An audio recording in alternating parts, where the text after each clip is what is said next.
when I became the principal of the school, it was only the second year of the school's operation, and I followed in one of the heroes of our school system, and many staff had flocked to him. I was a rookie with my first year as a principal, and I found that the staff that was there were pretty experienced and very, very knowledgeable.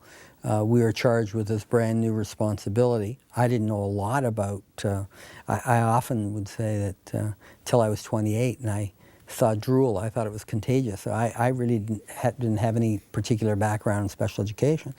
What we knew though was that we were a school where the kids came first, where we wanted to do the best job that we could for the kids that we served.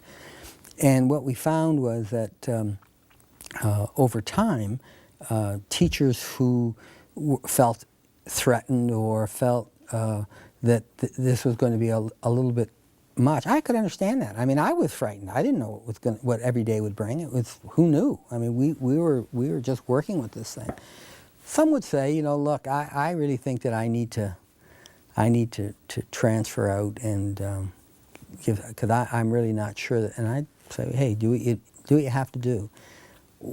On the other hand, what I found was that most of the teachers that we had went on to become special education teachers in their own right, became vice principals and superintendents. We have a very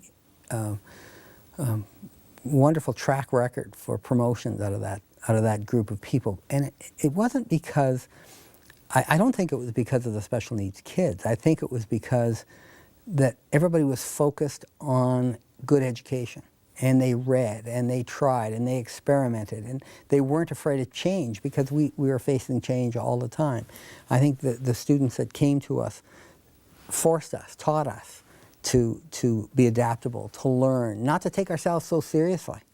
I often said to parents who were a little nervous about these kids going to be in their classroom, I'd say, you know, but what kind of a classroom would it be if the teacher, we have a teacher who can relate to that child? If they could relate to a child with those kinds of needs, could you imagine what they could do for a child of average ability or of a gifted child? Because they'd blossom. It'd be a wonderful experience.